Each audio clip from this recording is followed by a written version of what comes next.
Gloire à ton Père Céleste. Merci pour l'œuvre du Saint-Esprit. Au nom de Jésus-Christ. Amen. Amen. Amen. Voilà, nous sommes en train de continuer avec la nudité.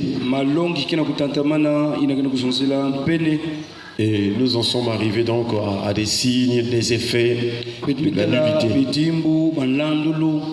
Et précisément, nous sommes en train de parler de la nudité comme étant la sécheresse. C'est là où nous comprenons que quand la Bible dit que le salaire du péché c'est la mort, cela veut dire que quand quelqu'un pêche, il y a tout un enchaînement, il y a tout un enchaînement des choses qui vont arriver jusqu'à ce que la personne aille à la mort. Et parmi les choses qui viennent avant que la personne vraiment puisse mourir, il y a aussi la sécheresse. Et nous avons dit que la sécheresse, c'est vraiment être en manque de quelque chose. Et là, nous avons voir que lorsqu'une personne ne produit rien, lorsqu'il n'y a pas de produit, lorsqu'il n'y a pas de fruit, c'est aussi l'image de la sécheresse. Mais ce matin, j'aimerais te rappeler que si tu donnes ta vie au Seigneur, si tu marches selon Dieu en obéissant à sa parole, à ses commandements, tu vivras la parole qui dit l'Éternel est mon berger et je ne manquerai de rien. Est-ce qu'on peut acclamer le Seigneur? Donc Dieu aime, Dieu veut ton bonheur. Mais le problème c'est que Dieu t'attend à l'obéissance, à l'observance de ses commandements. Tous les jours Dieu te fait grâce. Il te donne de te réveiller. Il te donne de marcher. Il te donne de parler. Il te donne beaucoup de choses. Mais le Seigneur attend que tu lui obéisses afin qu'il fasse encore des grandes choses. En dehors des choses de la terre, l'obéissance nous donne de vivre les bénédictions célestes. Mais les choses de la terre, même les païens, même ceux qui ne prient pas, peuvent les recevoir. Parce que d'une manière générale, Dieu a dit à l'homme, soyez fréquents. C'est la nature humaine. Donc, païens comme croyants ou chrétiens, on sait qu'on sait les biens de la terre, tous on peut les avoir. Mais la distinction qui aura entre nous et les païens ou les ceux qui ne prient pas, c'est au niveau des choses célestes. C'est au niveau des promesses du ciel. C'est au niveau des choses de Dieu. Car ce qui est terrestre passera. Mais Dieu, quand nous lui obéissons, quand nous marchons dans ses voies, chers frères et sœurs, Dieu nous donne les choses éternelles. Est-ce qu'on peut acclamer le Seigneur? Voilà pourquoi déjà l'une des choses les plus importantes que Dieu nous donne.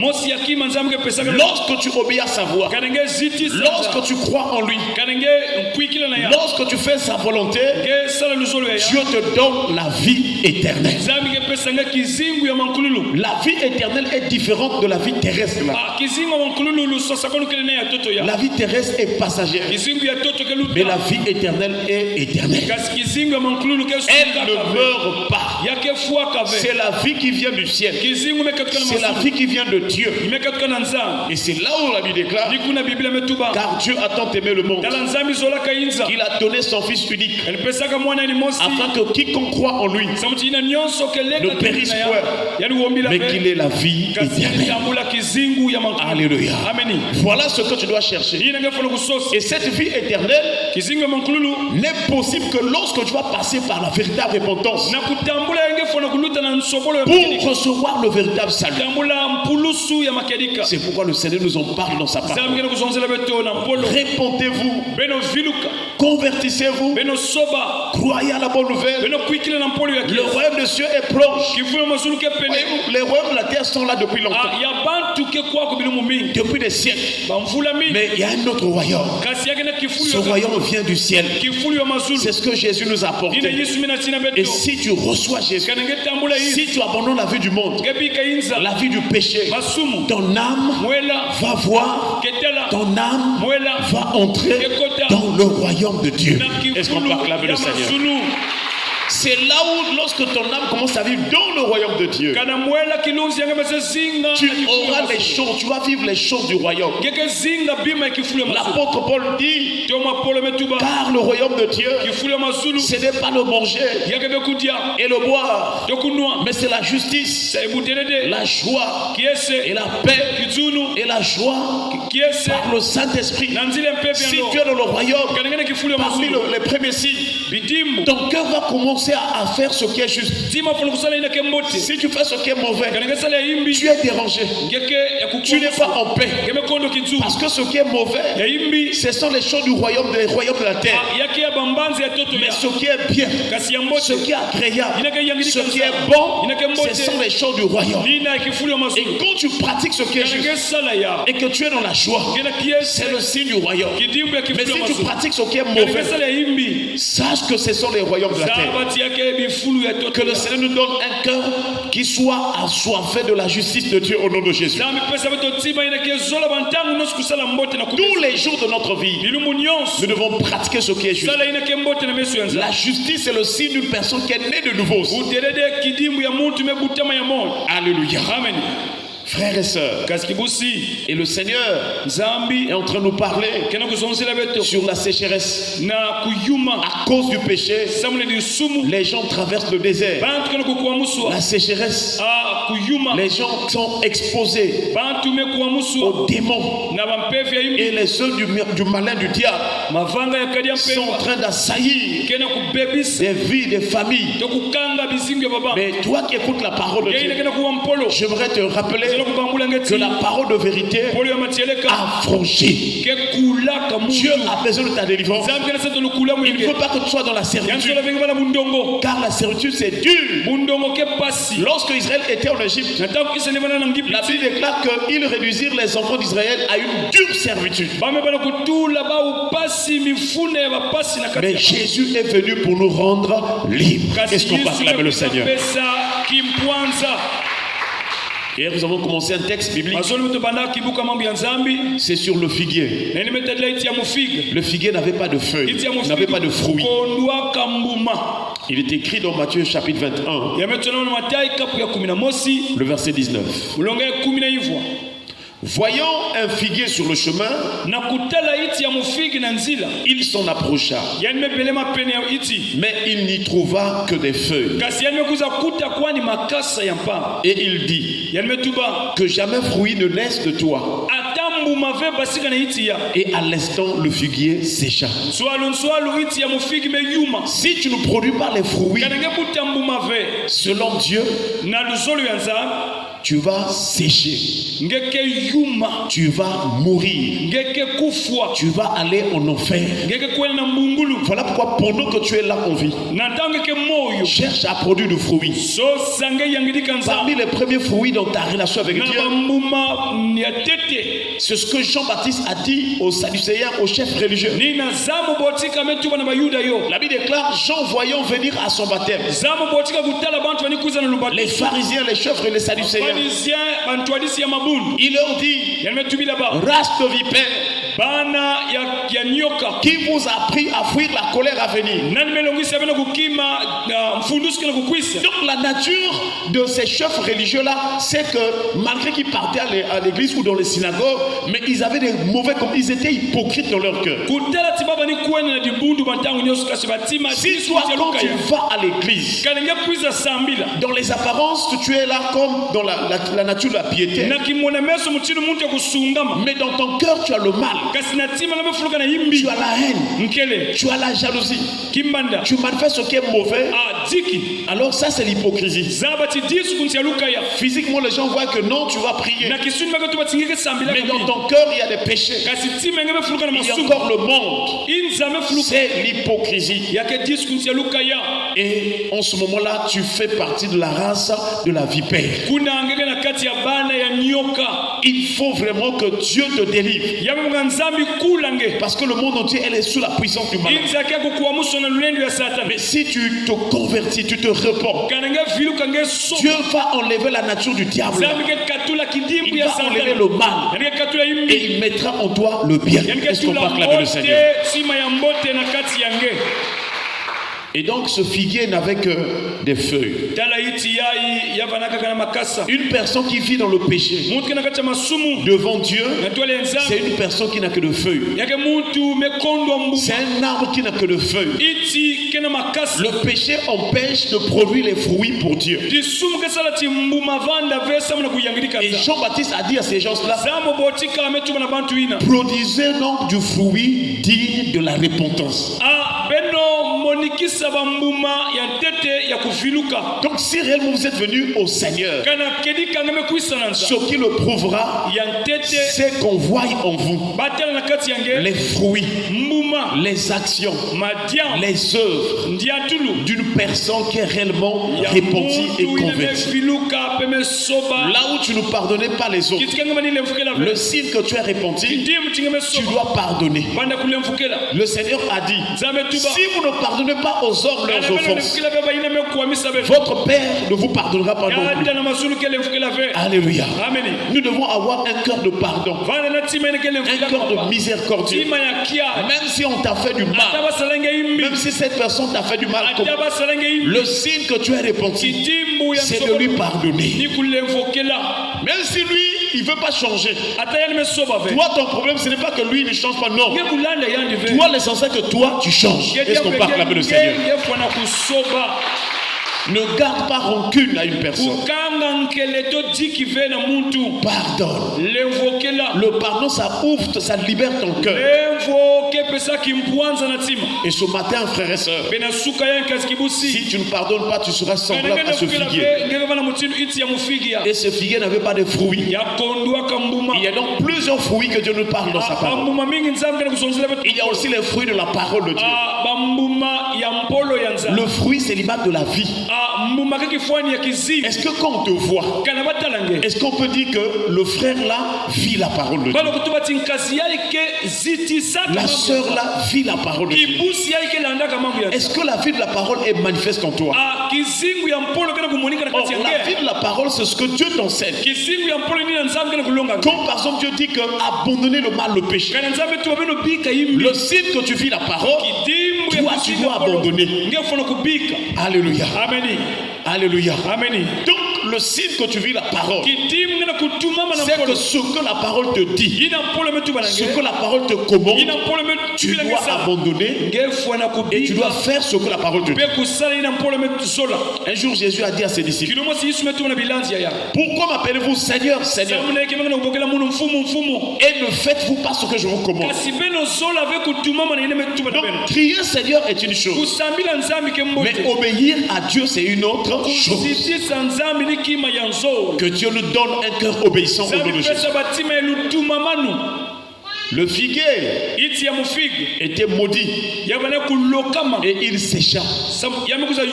Donc si tu vis dans le péché, la malédiction sera sur toi et tu iras en enfer. Mais pendant que tu vis encore, c'est le temps de prendre la décision. Fuis le mensonge. Ne mens pas, que ce qui sort de toi soit vraiment la vérité. Parce que si tu mens, c'est un péché. Et ça va apporter les problèmes, les malédictions dans ta vie. Et un jour tu iras en enfer. Pourtant ce que tu faisais c'était caché. Les hommes ne savaient pas. Mais il y a quelqu'un dans le ciel qui voit toutes choses, qui connaît toutes choses. Même si tu es sous la douche, même si tu es dans les herbes, même si tu es dans les herbes, quel que soit l'endroit où tu te caches, tu ne peux pas aller loin de la face du Seigneur. Les yeux de Dieu voient tout. Dieu voit tout. Est-ce qu'on peut acclamer le Seigneur? Frères et sœurs, que signifient les feuilles? Puisque le figuier était là, il n'y avait pas de fruits, mais il n'y avait que des feuilles. Or, les feuilles n'ont pas permis au figuier de recevoir la bénédiction ou la vie. Au contraire, les feuilles ont fait que le figuier soit maudit et qu'il sèche. La première définition des feuilles, nous avons vu avec Adam et Ève. C'est l'image de la faiblesse. C'est l'image aussi de la fuite. C'est-à-dire la protection qui n'est d'aucun secours, d'aucune utilité. Et ce matin, nous voulons voir aussi une autre définition des feuilles. Nous sommes avec Job. Job chapitre 13, le verset 25. Il est écrit: veux-tu frapper une feuille agitée?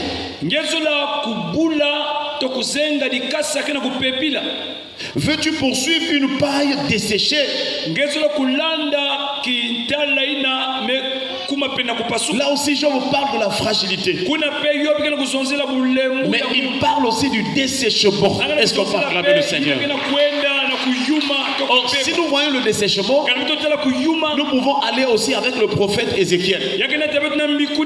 Israël traversait un moment de péché chronique. Israël s'était révolté contre Dieu. Frères et sœurs, le peuple que Dieu a choisi, mais il est arrivé un temps, ce peuple est rentré dans les révoltes contre Dieu. Je ne sais pas ta vie, comment tu es en train de vivre. Est-ce que toi aussi tu désobéis volontairement? Nous sommes dans un monde où la créature ne veut plus du créateur. Les choses de ce monde emmènent les hommes à se moquer de Dieu, emmènent les hommes à se moquer de la prière, à se moquer des églises, à se moquer des serviteurs de Dieu. Voilà la condition du monde actuel. Le monde est en train d'injurier les gloires. Mais c'est très dangereux. Je vous assure, Israël était dans une période où il n'y avait que péché sur péché, péché sur péché. Et quand Dieu voyait Israël, il dit que ce peuple est malade de la tête jusqu'au plan de pied. Une personne qui vit volontairement dans le péché est malade. Même si dans son corps, elle peut être vraiment belle de taille. Même si dans son corps, elle peut être belle de figure. Même si la personne a des voitures, la personne achète le terrain construit. Je vous assure, une personne qui vit dans le péché est malade. Voilà pourquoi Jésus est venu pour les malades. Le péché, c'est une maladie. Plus que toute autre maladie qui existe sur la terre. Je vous assure, craignez l'Éternel. Éloignez-vous du mal. Car le péché, c'est une maladie. C'est une maladie spirituelle. Au départ, les gens qui pêchent, ils sont dans les réjouissances. Mais quand la maladie spirituelle péché commence à agir, ça va tout flétrir jusqu'à entraîner la personne dans la mort. Frères et sœurs, nous voyons donc Job. Il montre que la vie de l'homme c'est comme une feuille agitée. La faiblesse de l'homme c'est comme vraiment une paille, une paille desséchée. Et un jour Dieu ouvre les yeux à son serviteur le prophète Ézéchiel. Il voit une vallée. Et dans cette vallée il y avait des eaux secs, des ossements desséchés. Quand on parle des ossements de la Bible aussi, c'est l'image aussi de l'homme ou du peuple ou de l'humanité, frères et sœurs. Et Dieu dit à Ézéchiel par sa parole, il dit: fils de l'homme, fils de l'homme, ces eaux peuvent-ils revivre?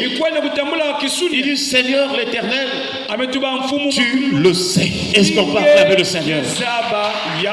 Il n'y a que Dieu qui sait ce qui va arriver demain dans ta vie. Demain là c'est Dieu qui connaît. La Bible déclare le lendemain appartient à Dieu. Voilà pourquoi pendant que tu vis sur la terre, terre, commence à chercher Dieu. Parce que c'est lui qui connaît le lendemain. Commence à marcher avec Dieu. Abandonne ta vie au Seigneur. C'est lui qui connaît le lendemain. Il y a des gens qui sont orgueilleux aujourd'hui, mais demain, ils deviennent comme de l'herbe dont la fleur est tombée. Quelle que soit la gloire que tu as dans ce monde, je voudrais te rappeler, frère, l'homme est comme l'herbe. Sa gloire est comme la fleur de l'herbe. C'est ce que Ésaïe nous rappelle. Ne t'enorgueillis jamais. Ne sois pas orgueilleux. Ne fais pas le fier. Parce que tu n'es que de l'herbe. Aujourd'hui, tu es en train de faire le fier. Demain, tu seras enterré. Demain, tu tomberas. Mais ce qui est important, frère et sœur, pendant que tu vis, rends grâce au Seigneur. Cherche la face de Dieu. Sois intègre devant le Seigneur. Et le Seigneur, même si tu meurs, tu quittes cette terre, il te fera voir la gloire de Dieu. S'il te plaît, mon frère, ma soeur, donne-toi tout entier au Seigneur. Les temps sont finis. Le monde est au temps du soir. Bientôt la nuit va venir. Ou je dirais mieux que la nuit est avancée. C'est vrai que nous marchons comme ça là. Mais sur le plan spirituel, le temps du retour de l'époux est proche.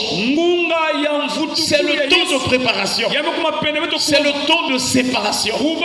Le monde est en pleine séparation. Ceux qui sont prédestinés pour le ciel, ils vont commencer à se sanctifier, à craindre Dieu. Mais ceux qui sont en train de marcher sur la voie de la perdition, ils vont continuer à pécher davantage. Mais que ce ne soit pas ton cas. Soit du côté des élus, soit du côté de ceux qui entrent au ciel, soit du côté de ceux qui cherchent Dieu tous les jours de ta vie, car les temps sont finis. Le monde est à sa fin. Rien ne peut dérober, empêcher l'accomplissement de la promesse ou la prophétie de Dieu. Ce que Dieu a dit s'accomplira. Ce que Dieu a dit s'accomplira. Ce que les prophéties de la Bible biblique disent s'accomplira. Je vous assure. Voilà pourquoi, frères et sœurs, ne joue pas avec ta vie. Ces eaux étaient sèches, secs. Et pour que ces eaux revivent, il fallait la parole de vie et que l'Esprit de Dieu entre dans ces eaux-là. C'est l'image d'Israël, c'est vrai. Israël était dans le désespoir à cause du péché. À cause du péché, Israël est devenu les esclaves des esclaves des autres. Et Israël commença à dire: oh, l'Éternel nous a abandonnés. Oh, l'Éternel nous a abandonnés. Mais les promesses de l'Éternel sont toujours là. C'est-à-dire, Dieu a fait des promesses de bénédiction. Mais si toi, pendant que tu vis sur la terre, tu n'obéis pas à la parole de Dieu, toi, tu vas mourir dans la sécheresse. Mais la génération qui viendra, si elle obéit à la parole de Dieu, comme la parole de Dieu est toujours là, la promesse est toujours là, ceux qui viendront après toi, s'ils obéissent, la bénédiction, la promesse s'accomplira en leur faveur. Mais si la génération qui arrive aussi n'obéit pas à la voix de Dieu, elle aussi va périr jusqu'à ce qu'il y ait de ceux qui vont obéir afin que la promesse soit accomplie. Est-ce qu'on peut acclamer le Seigneur? Que le Seigneur nous pardonne, qu'il nous délivre de tout orgueil, parce que nous ne sommes qu'une feuille agitée. Nous ne sommes qu'une paille desséchée.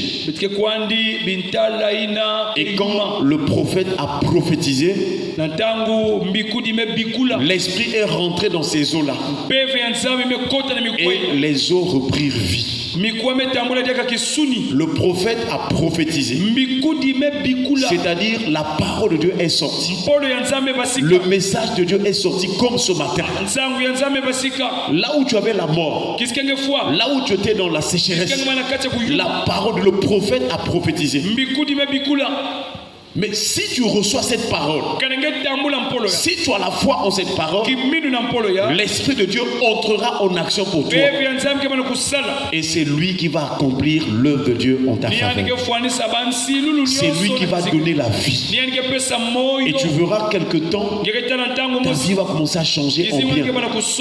Que le Seigneur nous donne d'être comme Job. Il était une feuille agitée, une paille desséchée, mais il a gardé l'espérance en Dieu. Et dans la vie de Job, Dieu l'avait rétabli. Est-ce qu'on parle avec le Seigneur? Que le Seigneur bénisse sa parole. Et les vont prier le Seigneur au nom de Jésus. Remercions le Seigneur. Remercions le Seigneur. Merci Seigneur pour ta parole. Gloire à ton nom.